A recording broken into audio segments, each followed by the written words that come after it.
Ruth Henderson was 68 years old, possessing a calm that seemed honed by 50 snowy Albany winters and half a century of marriage to Thomas, a man of long silences and steady hands. Anyone who saw her folding towels in the old blue house on Lark Street would never have imagined the number of other people's bills those hands had held. For 5 years, covering Brandon and Amber's rent, car payments, insurance, daycare, and even their weekly shopping went from being occasional help to a permanent, almost invisible, but absolutely necessary net for their survival. Thomas warned about limits, but Ruth remained silent, convinced she was doing it for her grandson, the only one who still inspired unconditional affection. Thus, the automatic transfers and the "mom just this once" calls became part of the schedule, as routine as watering the basil by the windowsill. Until one day, in front of the coffee pot wheezing on the stove, Ruth said something she had never uttered before. "Let's evaluate other options first." It was just a phrase, but for Brandon and Amber it felt like turning off the oxygen supply. The ensuing silence, less frequent visits, short texts, absent calls, revealed that affection was tied to a steady stream of money. 2 months after that, not disguised as prudence, an unexpected invitation arrived, a weekend in Quebec, to reconnect. Brandon and Amber's tone in their texts sounded warm, almost rehearsed. "We miss you. It will be good for the little one. We want to start over." Thomas, hopeful, cautiously accepted, and Ruth, prompted by the image of her grandson wrapped around her neck, agreed. That morning the sky was grey and damp, and Ruth went through the list with watchmaker precision. Medicines in colourful pillboxes, a thermos of chamomile tea, the itchy blue wool coat, snacks wrapped in wax paper, and finally the extra bag Amber insisted she bring for the memories. The beige tote with a pen stain on the strap seemed harmless, though Amber's reminders felt odd. "Don't forget the bag. Make sure it goes in the trunk. Send me a picture." Ruth sent the confirmation emoji and the photo. Half an hour later, as the windshield wipers played a monotonous rhythm on the highway, Brandon called. His voice was unusually tender, too sweet to be true. He asked about the bag again and added an, "I love you, Mom," he hadn't said in years. For Ruth, it was like hearing a familiar melody in the wrong time signature. Something in the air didn't fit, and although she couldn't explain it yet, instinct was already clawing at her chest. The silence inside the car grew heavier after that call. Thomas, focused on the road, didn't notice the electric current coursing through Ruth. She stared at the bag in the trunk, as if she could see through the metal, feeling that every mile toward the border was a step towards something she didn't understand, but that could destroy everything. In her mind, she replayed past gestures. The way Brandon dodged direct questions, the quickness with which Amber changed the subject when talking about money, the strange way her grandson would say, "Mom's always tired." Suddenly, that beige bag wasn't just a forgotten object. It had become a symbol of the mistrust she'd never allowed herself to accept. Tension tightened in her stomach, a knot that wouldn't budge, even with sips of chamomile tea. As the road began to narrow and blue signs announced the approach of the Canadian border, instinct took the form of an order. Ruth turned her head toward Thomas, her voice firmer than ever. "Turn around right now." Thomas, surprised, obeyed without question, made a calculated swerve toward the nearest exit and parked in an empty rest area. Ruth got out of the car with trembling hands, opened the trunk, and placed the bag on the back seat. With fingers that seemed like lead, she unzipped it. Among tiny pajamas, stuffed animals, and a couple of children's books, she found what she had feared. Without having imagined it, carefully hidden wrappings, too neatly arranged to be a coincidence. They were plastic-wrapped packages that no innocent memory could justify. In that instant, the air thickened and the truth hit like a thud.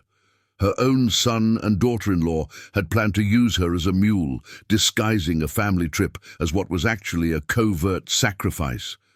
Ruth's heart pounded against her chest, as if it wanted to escape. Brandon's "I love you, Mom" was no longer a tender gesture, but a poisoned farewell, a goodbye disguised as affection before consigning her to the sacrifice. In that rest area, with the distant murmur of trucks passing on the highway, she realized she had been inches away from losing everything: her freedom, her reputation, and above all, the safety of her grandson. She closed the bag with a sharp movement, as if with that gesture she could close years of complacent silences and excuses. She looked at Thomas, who still didn't grasp the magnitude of the discovery, and thought that she would never again allow confused love to become a chain. And if you're reading this story up to this point, let me know in the comments where you're following it from. I'm interested to know how many of you also feel that instinct is never wrong.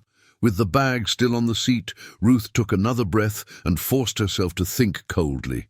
Sticking with the plan was out of the question. If they crossed the border, it would all end right there. She decided to return to Albany and face the inevitable.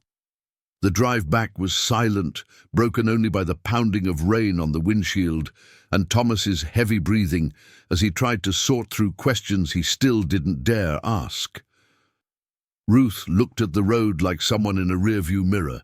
She saw not only the asphalt flash by, but also the years of indulgence, the loans disguised as favors, and the visits contingent on the flow of money. The journey wasn't just physical, it was also a symbolic return to the root of the problem. At each turn, Ruth was making a decision that would change not only her destiny, but also that of the child sleeping peacefully in the back seat, oblivious to the abyss they had just avoided. Back in Albany, Ruth didn't let a single day go by before she acted. She arranged for Brandon and Amber to meet at her home, placing the bag on the dining room table as if it were a test by fire. The atmosphere was charged with a tension that pierced the air. Not even the ticking of the wall clock dared to sound. Brandon, his gaze shifty, tried to disguise his fear with arrogance, while Amber kept her arms crossed, projecting a calm that only betrayed calculation. Ruth, with a firm voice and serene expression, showed them what she had found. There were no screams, no tears, just a silence so heavy it seemed to drown out words. And then, with the clarity of someone looking in a mirror after years of evasion, she said, "No more. No more help. No more excuses."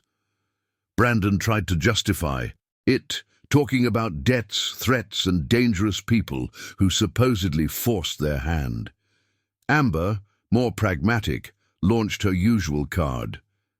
"We did it for the child." But those phrases, which would once have weakened Ruth, now bounced off a wall she herself had erected in a matter of hours. Thomas, at her side, remained silent, making it clear that the decision had been made jointly.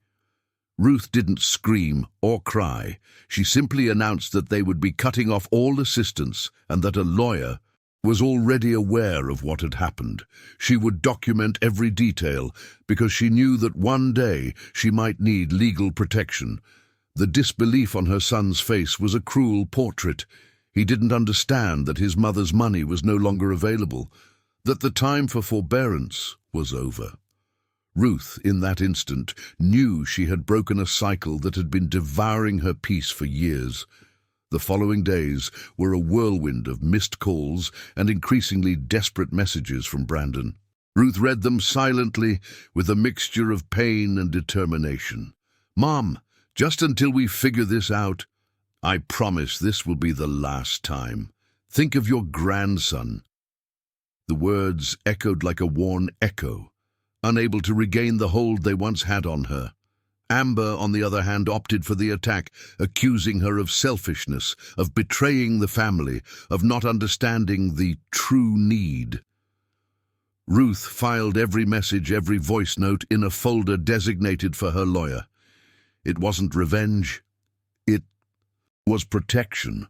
For the first time in a long time, she slept with a clear conscience, even though the emotional emptiness of the breakup was felt in every corner of the house. But what Ruth feared soon happened. A week after that confrontation, Brandon and Amber attempted the crossing alone. Without Ruth's purse or the grandparents' alibi, they loaded their own car with the packages hidden among suitcases and the boys' toys. At the border, the strategy collapsed in minutes. The agents detected the irregularities, and the discovery was inevitable. Brandon and Amber were arrested on the spot, handcuffed in the cold rain, while their son watched from the back seat, his eyes wide open. The call came in the early morning at Ruth's house. The police required her presence as an emergency contact to care for their grandson. That news was a hard blow, but also confirmation that she had made the right decision to break the cycle. When Ruth arrived at the police station, the boy ran toward her. Like someone finding shelter in a storm, his jacket smelled damp and scared, and his little hands clung to his grandmother's neck with a strength that revealed more than he could say with words. The officers explained the procedures, spoke of federal charges, a lengthy court process, and the possibility that the parents could spend months, perhaps years, in prison. Ruth listened to everything with a frown, taking mental note of every detail. This wasn't the first time she'd faced responsibility, but she'd never felt such an enormous weight. It wasn't just a matter of breaking a cycle of dependency. Now she had to be the anchor for a child who had seen too much for his young age. Back home, while preparing a cup of hot milk, Ruth looked around and noticed the contrast. That simple home, with its walls covered in family photographs, would become her grandson's new refuge. The guest bed was transformed into a nursery in a matter of hours, with folded blankets and a teddy bear she had kept. For years, Thomas, always modest, placed a nightlight next to the bed and told the boy he would be safe there. Ruth understood then that, although the road would be difficult, they had managed to avoid the worst. Not only unjust imprisonment for her, but also absolute abandonment for the little boy. And if you continue reading up to this point, please share this story with someone else. Perhaps it will help them reflect on what it means to set boundaries out of love. The legal process moved with the slowness characteristic of courtrooms, but Ruth refused to let the uncertainty drag her down. With the support of her lawyer, she gathered all the messages, evidence, and documents that demonstrated both the manipulation and the attempt to incriminate her at the border crossing. Each organized folder on her desk was a reminder that naivete no longer had a place in her life. Brandon and Amber were sentenced to 18 months in prison, a punishment that provoked mixed feelings in Ruth. On the one hand, the pain of seeing her own son behind bars. On the other, the certainty that it was the only way for them to face the consequences of their actions. Meanwhile, daily life in the Blue House in Albany began to return to a strange normalcy. The grandson was enrolled in a local public school with bright classrooms and attentive teachers who gradually integrated him. At first, the boy's drawings depicted scenes of police cars and suspicious suitcases, but over time, those images gave way to landscapes with trees, dogs, and soccer balls. Ruth and Thomas found solace in these small signs of healing. The routine, far from being boring, became a balm. Uneventful breakfasts, homework at the dining room table, and evenings spent reading under the floor lamp that had belonged to Ruth's mother. Brandon's first letters arrived in shaky handwriting, words heavy with regret. He said he'd made a terrible mistake, that he hadn't known how to handle the debt, and that he needed to believe he could still recover as a father. Ruth read them silently, always at night, with a small lamp illuminating the paper. There was a mixture of pleading and shame that broke her heart, but also an emptiness she couldn't ignore. No apology would erase the fact that he'd been willing to sacrifice her on the border. It was impossible not to remember the broken voice of that "I love you, Mom," like a dagger disguised as a caress. Amber's letters, on the other hand, were different, cold, full of reproaches and accusations against the justice system, the police, even Ruth. She presented herself as a victim, unable to acknowledge her own role in everything that had happened. She said it was all a conspiracy, that the charges had been exaggerated, that they had done it out of necessity. Ruth folded them carefully and put them in a drawer without responding. She had learned that not every word deserves a reply, and that silence sometimes is the most powerful boundary. Each letter became a lesson for her and a reminder that she had made the right decision to stop supporting the unsustainable. With temporary custody in her hands, Ruth realized she had to think long-term. She met with social workers, child psychologists, and the family lawyer to lay the groundwork. Every report on the boy's progress, every record of his school attendance, and every photograph of his daily routine were filed like pieces of the same puzzle, proving that their home was the safest and most stable place for him. It wasn't just about complying with legal procedures, it was also an act of thoughtful love, building a shield against any future attempts by Brandon or Amber to take the boy back without demonstrating real change. At home, Ruth and Thomas began creating small rituals that helped their grandson feel grounded. On Sundays, they made animal-shaped pancakes. On Wednesdays, after homework, they watched nature documentaries together, and every night before bed, they lit a candle in the dining room and shared 3 things they were grateful for that day. These simple gestures wove a blanket of security around the boy, who gradually stopped waking up with a start in the middle of the night. As Ruth watched him sleep peacefully, she reflected that true love isn't always complacent. Sometimes it means putting up walls where once there had only been open doors. Over time, Ruth began to discover a version of herself that had been dormant for years. She enrolled in community workshops for grandparent caregivers, where she shared her experience with others who had also had to take on the role of second-time parent. There she found solace and also strength. She realized she was not alone, that there were many who carried stories of sacrifice and resilience. In each encounter, her trembling voice transformed into a firm, almost therapeutic narrative, and she began to inspire others to set boundaries, where before there had only been compromises. At the same time, she rekindled passions she'd left behind. She returned to cultivating her small garden, that strip of land by the fence where roses grew crooked but brave. She invited her grandson to get his hands dirty in the soil, teaching him that patience is rewarded when it comes to seeing something bloom. That simple routine connected her to a sense of purpose that didn't depend on anyone else. Thomas, seeing her smile through her mud-stained hands, said softly, "I've never seen you so strong." And Ruth understood that by breaking the cycle of dependency, she had not only saved her grandson, she had also saved herself. The Albany community soon began to recognize Ruth's fortitude.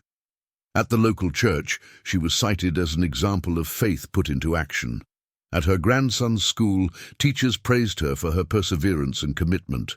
Unwittingly, she became a silent role model for other grandmothers who, like her, shouldered more responsibilities than they imagined in their old age. Ruth didn't consider herself a hero, but she was grateful that her experience could serve as a warning. Love, without clear boundaries, could drag anyone into an abyss. However, her peace of mind wasn't absolute. The lawyer informed her that upon her release from prison, Brandon and Amber might try to claim custody. That possibility became a persistent shadow that followed her even on the brightest days. Ruth decided to be prepared. She saved every report card, every medical certificate, every piece of evidence that the boy was growing up in a healthy and stable environment. It wasn't about fighting to win, but about protecting what she had already achieved. giving her grandson a childhood free from chaos and manipulation. Every folder she filled on the study shelf was, for her, a bulwark against the uncertain future. During one of the authorized visits to the prison, Ruth saw Brandon behind the glass, his gaunt face looking 10 years older in just a few months. His eyes searched hers with a mixture of shame and need. He spoke of rehabilitation programs, carpentry courses, and how he dreamed of being a present father again. Ruth listened silently, her heart torn between compassion and caution. There was a hint of sincerity in her son, but she also recognized the fragility of his promises, like leaves stirred by a wind that was too strong. After leaving the visit, she sat in the car for a while, her hands on the steering wheel, breathing deeply. She knew forgiveness was a possible path, but she also understood that she couldn't confuse it with forgetting. Brandon would have to demonstrate with actions what he now filled with words.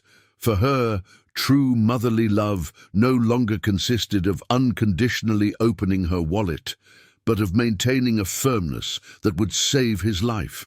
At that moment, Ruth made a deep resolution. She could love her son again, but she would never allow him to manipulate her again. As the months passed, the court process moved toward a decisive point. The judge granted Ruth and Thomas permanent legal custody of their grandson. The news arrived in a small courtroom with beige walls and the smell of old paper, but for her it was like listening to a hymn of freedom. The child would have a stable home, far from the ups and downs and traps his parents had sunk into. Ruth left the courtroom with the document in her hand and the feeling that for the first time in a long time, the future was under control. Daily life took on a new rhythm. Simple, but full. Ruth took her grandson to school every morning, walking hand in hand through dry leaves and glistening puddles. In the afternoons, she waited for him with freshly baked cookies and a hug that dispelled any shadow. In those simple routines, she found a peace that neither money nor appearances could buy. Sometimes, watching the boy sleep under the warm light of the lamp, she thought about how close she had come to losing everything. And she smiled with gratitude, convinced that intuition, that inner voice so often ignored, had saved her life. Ruth understood that every boundary she had set came with a huge emotional price. There were nights when she woke up startled, thinking of Brandon as a child, his shoes muddy after playing baseball, begging for lemonade in the kitchen. Nostalgia struck her like a gentle knife, reminding her that the son she had loved still existed somewhere inside that broken man. But she would immediately look at her grandson, breathing peacefully in the next room, and remember that protecting him was now her most sacred mission. Love also meant choosing whom to save first. On her walks through the neighborhood, people greeted her with respect, some with restrained admiration. Ruth didn't seek praise, but she knew her story was passed on by word of mouth, becoming a silent example. She had learned that strength isn't born from grand heroic gestures, but from firm decisions in the darkest moments. Every time she crossed the street, with her grandson's hand in hers, she felt like life had given her a second chance, not only to raise children, but to redeem herself. Intuition, prudence, and courage had written a new chapter in her old age, one she could never have imagined. The day she received another letter from Brandon, this time with a calmer, non-demanding tone, Ruth understood that something had changed. It wasn't immediate forgiveness or automatic reconciliation, but it was a step toward acceptance. She put the letter in a separate drawer, not with Amber's reproaches, but in a space reserved for what she could still heal. She knew the road with her son would be long, and that they might never be the same again, but she no longer carried the guilt of having said no. On the contrary, she had discovered that that no was actually the purest form of love. With her grandson asleep and the house silent, Ruth stepped out onto the porch one night and looked up at the clear Albany sky. The cold air prickled her skin, but inside she felt calm. She remembered the firm voice with which he had said, "Turn around right now," and smiled. That decision had saved her grandson's freedom, dignity, and future. The cycle of dependency was over, and although the wounds would continue to mark her memory, so would the certainty of having chosen life. Ruth understood that true love is not giving without measure, but protecting with limits, even when it hurts. And so, with a heart at peace, she closed her story. Knowing she had won something greater than a battle, she had reclaimed her own voice.